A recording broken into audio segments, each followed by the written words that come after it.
করবে আমার হাতের মতো হাত হবে। ঘাটে চারিদিকে বহে গেল সুখের তরঙ্গ।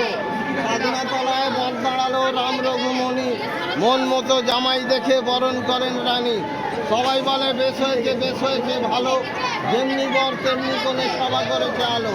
পরামানিক বলবে বা যে দেবে অন্তরে ব্যথা, মনে হবে শাক চিন্নি শ্যাওড়া তলায় বাস। আর উজ্জ্বল নদী ছড়া কাটালেন বসন্ত বাস। আর উনি কিন্তু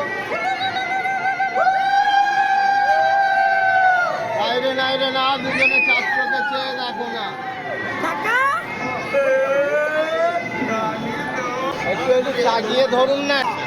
ভালো ছড়া যে মন্দ করবে, শুধু বাড়িতে হাত বলাবে। যে আমার ছড়া শুনে মারবে টিটকিরি, দিন থাকতে বুধবার স্বাধীনতলায় হয়ে থাকবে। শুনুন সবে সর্বজন, শোনো দিয়া মন, পুষ্পরাজের বাসর সবাই করিতে শ্রবণ। পাত্র হলেন গন্ধরাজ, ফুটফুটে চেহারা, সুরভিত বেশবাস, গন্ধচম্পার দেখা।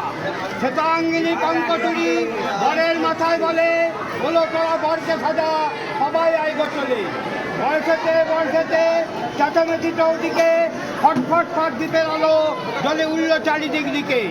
বয়সেতে চন্দন কাঠের রোড, সঙ্গে এলো বরযাত্রী দল আমোদ করে পর। গন্ধরাজের মামাতো ভাই রজনীকান্ত কুমার টাটকা বিলেত ফেরত, মুখে আনন্দের জোয়ার। এসে গেলেন মা দিদি, দিয়ে থাকে